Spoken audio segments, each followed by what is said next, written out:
हम स्टार्ट करते हैं कार्बन एंड इट्स कंपाउंड। ये चैप्टर आपका है केमिस्ट्री का, और केमिस्ट्री में ये चैप्टर बहुत इंपॉर्टेंट है। थोड़ा सा इसको डिस्कस करते हैं और समझ में आएगा। ये चैप्टर आपको बिल्कुल समझ में आएगा, बस थोड़ा सा पेशेंस रखना है और जितनी चीजें हम डे बाय डे पढ़ाएंगे आपको उसको कंप्लीट करके चलना है, ठीक है। तो हम लोग केमिस्ट्री का ये सीबीएसई 10th के लिए बहुत इंपॉर्टेंट है। जो भी लोग बोर्ड में इस बार क्लियर होंगे वो इसको एकदम बारीकी से देखेंगे, एक एक चीजों को देखेंगे और सीखने का कोशिश करना है। तो हम लोग चैप्टर स्टार्ट करते हैं। आपका जो चैप्टर है ये आई थिंक 4th चैप्टर होगा, कार्बन एंड इट्स कंपाउंड्स। ये चैप्टर एकदम कार्बनिक, completely carbonic. This chapter completely based on carbon and their compounds. You know what? First of all, we have to describe in this chapter what is carbon. What is carbon? Carbon क्या है? इस chapter में सबसे पहले हम लोग discuss करेंगे what is carbon. Carbon क्या है? तो carbon it is an element. It is an element. Carbon क्या है? एक एलिमेंट है जिसका सिंबल क्या होता है? इसका सिंबल ऑफ कार्बन। हम लोग सिंबल ऑफ कार्बन की बात करते हैं तो symbol of carbon is C. Atomic number, इसका जो एटॉमिक नंबर होता है atomic number is 6। Mass number, अगर इसका हम लोग मास, एकदम बेसिक चीजें हैं जो हम आपको कई टाइम बताए हुए हैं। मास नंबर 12 होता है कार्बन का। अगर इसके कॉन्फ़िगरेशन की बात की जाए तो आप पढ़े हुए हैं कॉन्फ़िगरेशन भी। इसका कॉन्फ़िगरेशन जो होता है ऑफ कार्बन इज 2 4 6 होता है, 2 4 इतनी चीजें आप जान रहे हैं। अब कंपाउंड जितना भी ऑर्गेनिक कंपाउंड्स होता है, 2 और more elements combined together to form compounds.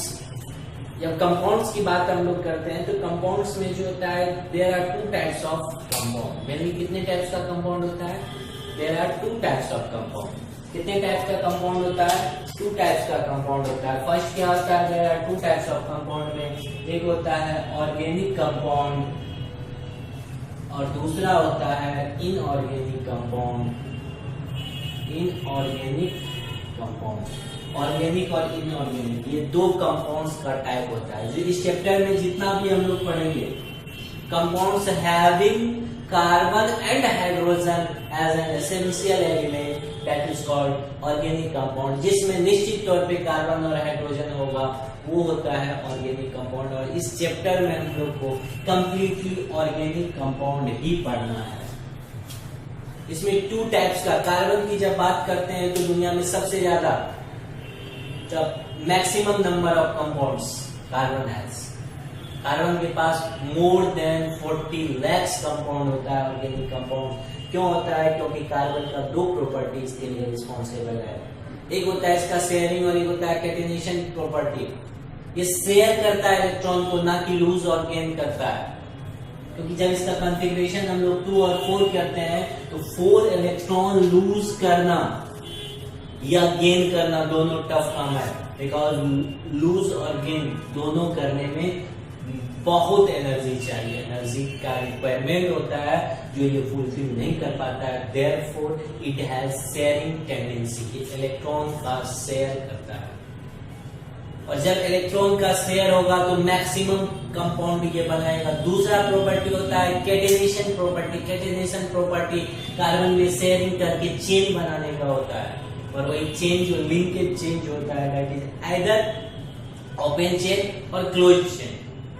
लेकिन इसमें the forming the tendency to form the linkage और chain carbon has, therefore it has maximum number of compound. यही 2 प्रॉपर्टी है। अगर पूछ दे कैटेनेशन प्रॉपर्टी क्या होता है, द प्रॉपर्टी ऑफ कार्बन और any element to form linkage और the chain either open or close chain is called catenation property. उसको क्या कहते हैं हम लोग? Catenation property. उसको आप लिख सकते हैं आराम से, स्टॉप पॉज कर करके लिख लेंगे। इसको हर एक चीज को लिखने की जरूरत नहीं है। अब होता है कार्बन जो होता है मेनली 2 स्टेट्स में एग्जिस्ट करता है, कार्बन एग्जिस्ट इन 2 स्टेट्स। वो 2 स्टेट्स क्या क्या होता है भाई?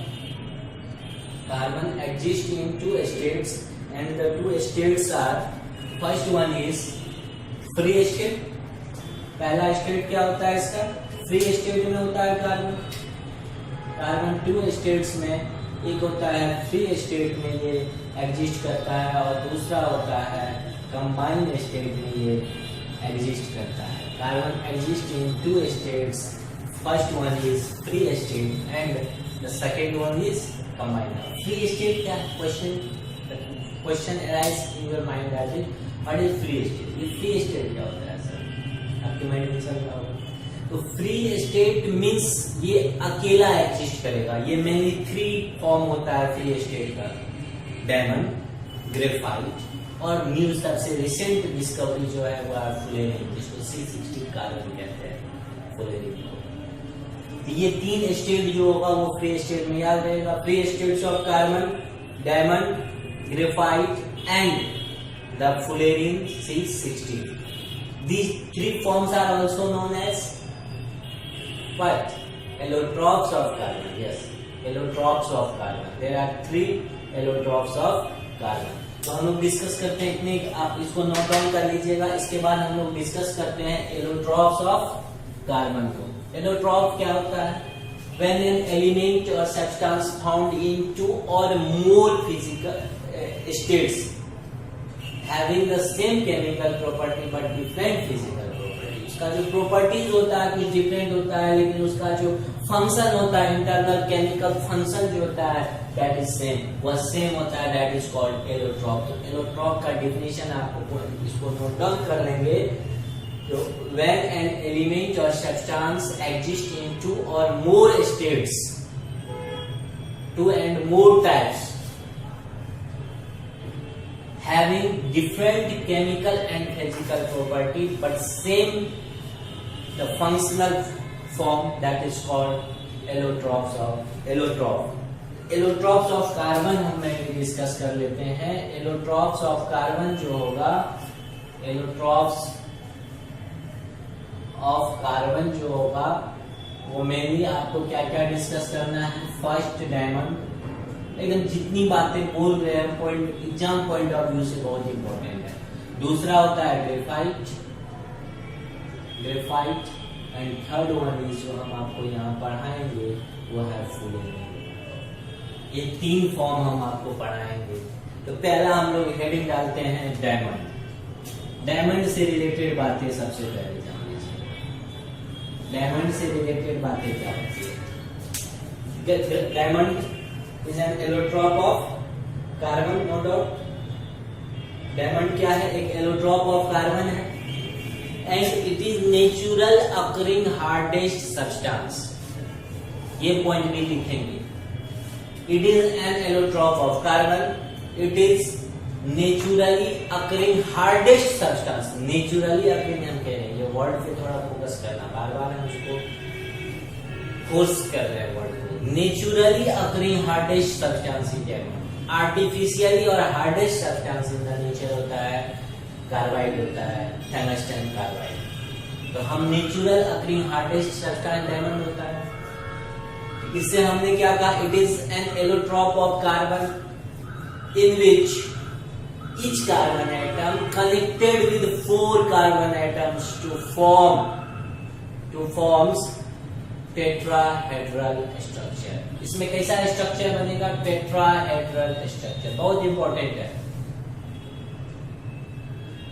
In diamond it is, diamond के बारे में हमने कहा, it is an allotrope of carbon in which each carbon atom linked with or connected with 4 other carbon atoms। एक क्वेश्चन पूछता है इन डायमंड इस carbon atom connected with how many carbon atom? Option देगा 2, 3, 4, 5। कितना हो जाएगा? 4 carbon atoms to form tetrahedral structure. इसका structure कैसा होगा? Structure is tetrahedral, very important. tetrahedral structure, each carbon atom linked with 4 carbon atoms। तो दो चीजें यहाँ से टफ इंपॉर्टेंट जो चीजें पूछेगा, आपको पूछेगा each carbon atom connected with, तो 4 कार्बन एटम्स हो जाएगा। Structure of diamond is tetrahedral. अब आपके माइंड में आ रहा होगा सर टेट्राहेड्रल स्ट्रक्चर क्या होता है? देखिए टेट्राहेड्रल स्ट्रक्चर वेरी सिंपल, बहुत ही सिंपल है। मंतोष जी, मंतोष जी, मंतोष जी, एक ब्लू मार्कर होगा कहीं, एक मिनट ब्लू मार्कर ले लीजिए, ब्लू मार्कर उससे नहीं नहीं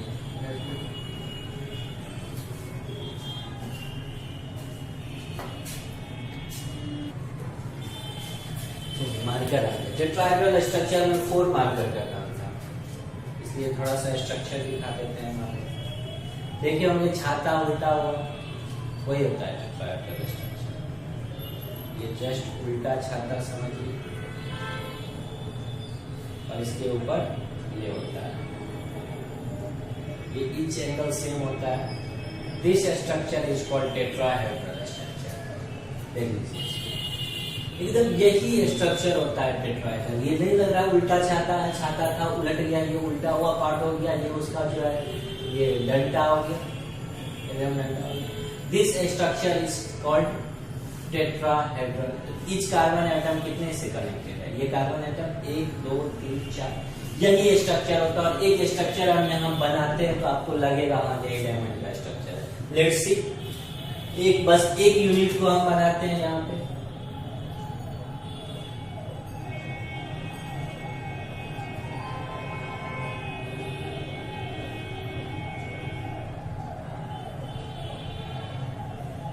नहीं लग रहा है, गौर से देखिए डायमंड का एक, this is one of the crystal of diamond. एक क्रिस्टल डायमंड को हमने दिखाया, एक यूनिट को दिखाया। This structure is called tetrahedral. और टेट्राहेड्रल स्ट्रक्चर में ईच एंगल होता है 109 डिग्री एंड 28 मिनट का। लेकिन आपके लिए ये इंपॉर्टेंट नहीं है, बस आपके लिए स्ट्रक्चर इंपॉर्टेंट है। दूसरी बात जो इंपॉर्टेंट है, हमने क्या कहा, each carbon atom linked with 4 carbon atom. और आपको पता है आउटरमोस्ट शेल में कार्बन का 4 इलेक्ट्रॉन्स होता है, और लिंक जब भी होता है तो शेयरिंग ऑफ इलेक्ट्रॉन से होगा। जब इसका 4 का 4 इलेक्ट्रॉन कहाँ चल गया? लिंक होने में, लिंकेज में गया। इसके पास बताइए कितना फ्री इलेक्ट्रॉन था? ऑब्वियसली एक भी नहीं। It has 4 electron in its outermost shell. इसके outermost shell में 4 इलेक्ट्रॉन्स है, और एक ऑल 4 चला गया लिंकेज में, तो एक भी फ्री इलेक्ट्रॉन नहीं रहा। Since it has no any free electron, therefore it is bad conductor of heat and electricity. क्योंकि इलेक्ट्रिसिटी को कंडक्ट करने के लिए फ्री इलेक्ट्रॉन चाहिए। इलेक्ट्रॉन ही मूव करने से इलेक्ट्रिसिटी प्रोड्यूस होता है, बिकॉज मूविंग ऑफ चार्ज और इलेक्ट्रॉन सेम चीज है। इसमें एक भी फ्री इलेक्ट्रॉन नहीं है, therefore it is bad conductor of electricity. एक प्रॉपर्टी इसका हो गया, it is bad conductor of electricity. इसको आप नोट डाउन कर लेंगे, हम लिख नहीं रहे। It is bad conductor of electricity. Why? If question will arise, why it is bad conductor? Since all the 4 electrons engaged to form the link or chain, therefore it has no any free electron, and since it has no any free electron, therefore it is bad conductor of electricity. It is hardest substance. Why? All 4 electrons और atoms form a closely packed tetrahedral structure. और जब closely packed tetrahedral structure होगा, इसलिए ये hardest substance in nature है। Diamond से related इतनी चीजों को आप माइंड में रखेंगे, डायमंड निकालेंगे। नेक्स्ट हम लोग डिस्कस करते हैं ग्रेफाइट को। इस यूनिट को जो भी बोल रहे हैं नोट डाउन कर लोगे तुम लोग उसको। दूसरा टॉपिक जो हमारा वो है graphite.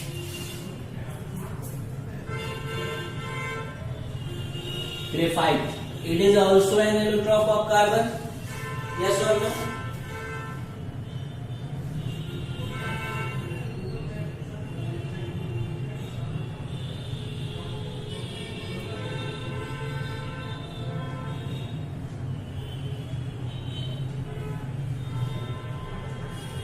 It is an allotrope of carbon. Allotrope of carbon in which each carbon atom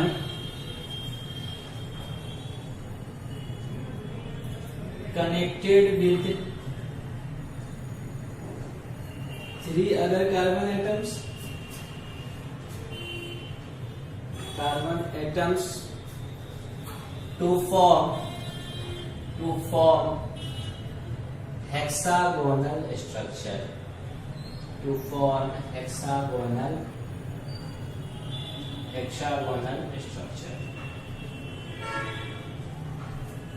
ये क्या है? Graphite is also an allotrope of carbon. इसमें क्या होगा? इच कार्बन हमने क्या कहा था? डायमंड में 4 अदर से लिंक्ड होगा, इसमें 3 अदर से लिंक्ड होगा. इसका क्या कैसा होगा स्ट्रक्चर? टेट्रा हेक्सागोनल होगा. उसका स्ट्रक्चर क्या था? टेट्राहेड्रल था. इसमें 3 से जब कनेक्टेड है, it has certainly it has 1 free electron. निश्चित तौर पे इसके पास क्या होगा? 1 फ्री इलेक्ट्रॉन होगा कि नहीं होगा? ये 3 ही से लिंक हो रहा है. कितना होता है टर्मोस्ट में? 4 होता है. जब 4 होता है, 3 से लिंक हो रहा है, एक क्या बच गया? इसके पास फ्री इलेक्ट्रॉन हो गया. और वही फ्री इलेक्ट्रॉन क्या करता है? मूव करता है, चार्ज को मूव करता है, इलेक्ट्रिसिटी को. Therefore it is good conductor of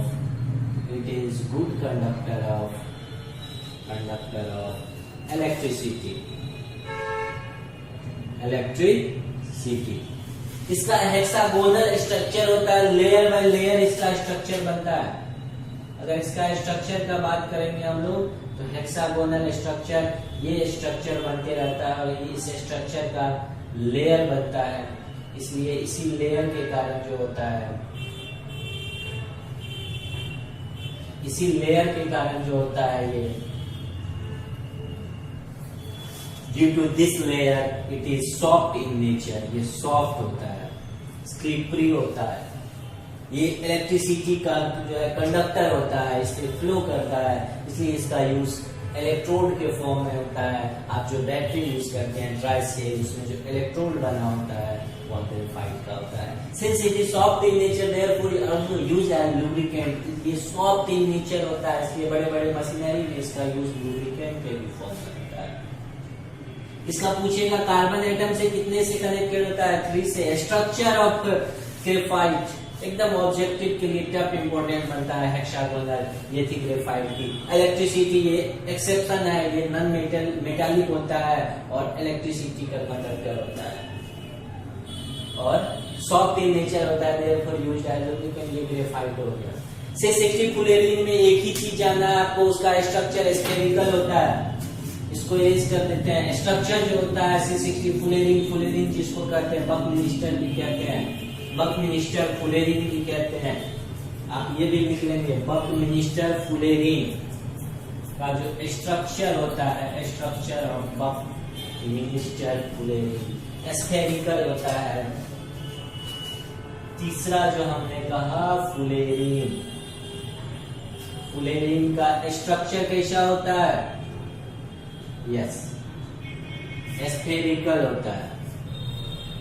spherical, just like football का शेप देखते होंगे, जस्ट लाइक फुटबॉल होता है. इसमें कितने से? 60, इसलिए C60 कहते हैं. इसमें 60 कार्बन एटम से जो होता है कनेक्टेड होता है. 60 कार्बन एटम्स कनेक्टेड होता है. फुलेरिन को बकमिनिस्टर फुलेरिन भी कहते हैं. ये फुलेरिन का काम हो गया. यहाँ तक कोई दिक्कत? आगे बढ़ते हैं, थोड़ा सा टॉपिक को फास्ट करते हैं. नेक्स्ट टॉपिक 5 मिनट और आज देखते हैं, उसके बाद हम लोग कल के क्लास में आगे बढ़ाएंगे टॉपिक को एकदम इत्मीनान से. आज की चीजें आज ही आप याद कर लेंगे, कोई दिक्कत बोलिए याद करो. तो आइए अब हम लोग देखते हैं हाइड्रोकार्बन. कैटेनेशन प्रॉपर्टी हम डिस्कस कर दिए हैं, आप सुन करके उसको नोट डाउन कर लेंगे. अब हम लोग सीधा इंटर करते हैं हाइड्रोकार्बन, जो मेन टॉपिक है इसका.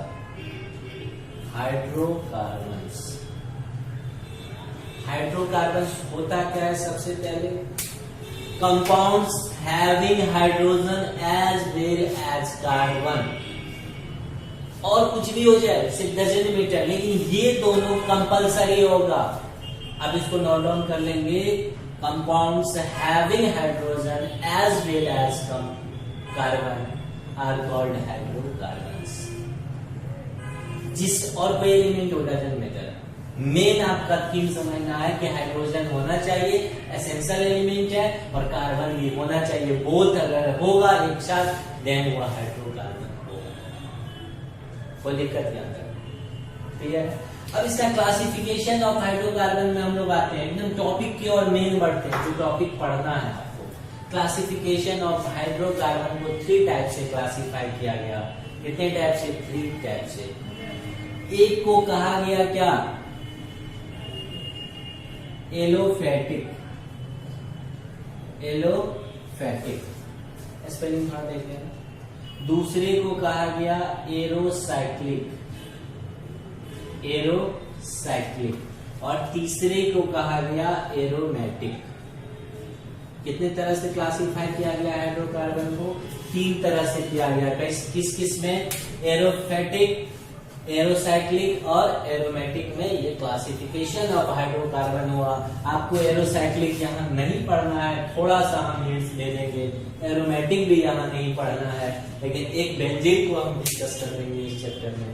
मेनली आपको जो पढ़ना है वो पढ़ना है एलोफेटिक। इसका भी फिर से फर्दर क्लासिफिकेशन हुआ एलोफेटिक का। फर्दर क्लासिफिकेशन में इसको कहा गया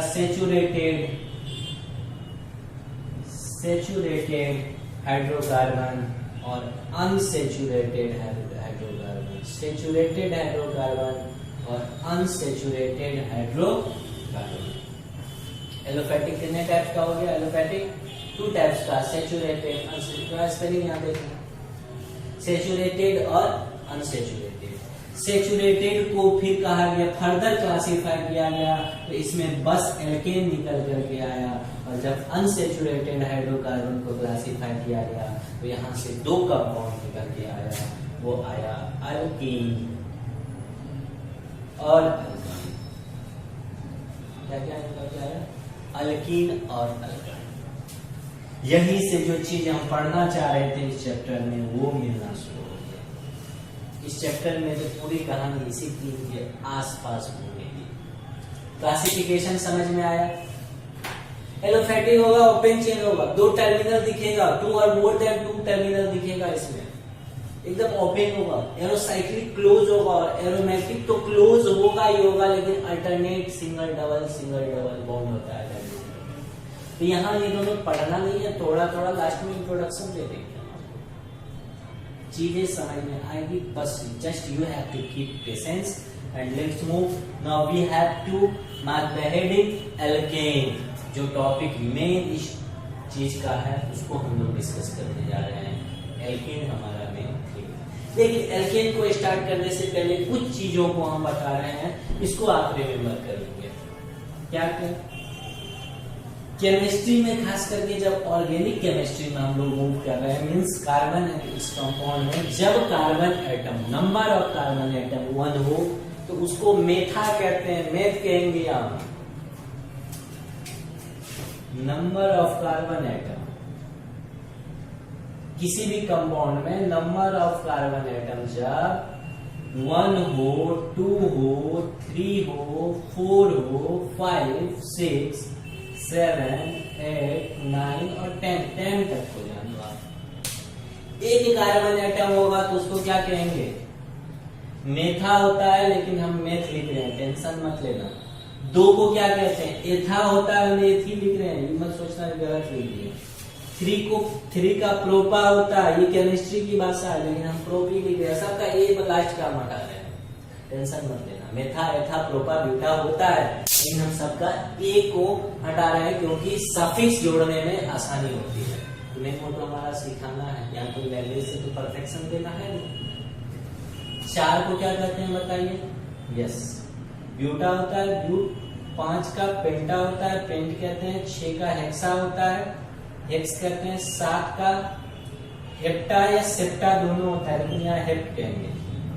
8 का ऑक्टा होता है, ऑक्ट कहेंगे। 9 का नोना होता है, नॉन कहेंगे। एंड 10 का डेका होता है, डेक कहेंगे।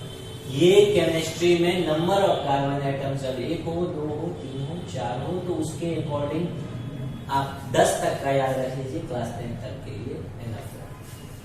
ये नहीं बोलेंगे सफिक्स, सॉरी ये क्या कहते हैं, 1 carbon atom, 2 carbon atom, 3 carbon atom, कोई दिक्कत नहीं है यहाँ पर। आज यहाँ तक आप याद करके आइए। कल जो हमारा चैप्टर स्टार्ट होगा वो होगा, इसी चैप्टर में हम लोग आगे में बहुत मजा आएगा। आगे हम लोग पहला टॉपिक, जो मेन टॉपिक हेडिंग डालेंगे वो होगा अल्केन। हेडिंग डाल के अभी छोड़ दीजिए, थोड़ा सा पढ़ लीजिएगा। लेकिन आज का आपका होमवर्क क्या है, वो ईमानदारी से कीजिएगा, वो सीखना है और एग्जाम पास करना। न्यूमेरिकल्स भी करवाएंगे, फिजिक्स का भी करवाएंगे, केमिस्ट्री का भी करवाएंगे, कहीं दिक्कत नहीं होगा। बस आज जो हमने पढ़ाया इस टॉपिक को, लगा बहुत कम पढ़ाया, ऑब्वियसली कम पढ़ाया, लेकिन बहुत इंपॉर्टेंट बातें पढ़ाए। इतना करके आइए, फिर मिलते हैं कल नए वीडियो में।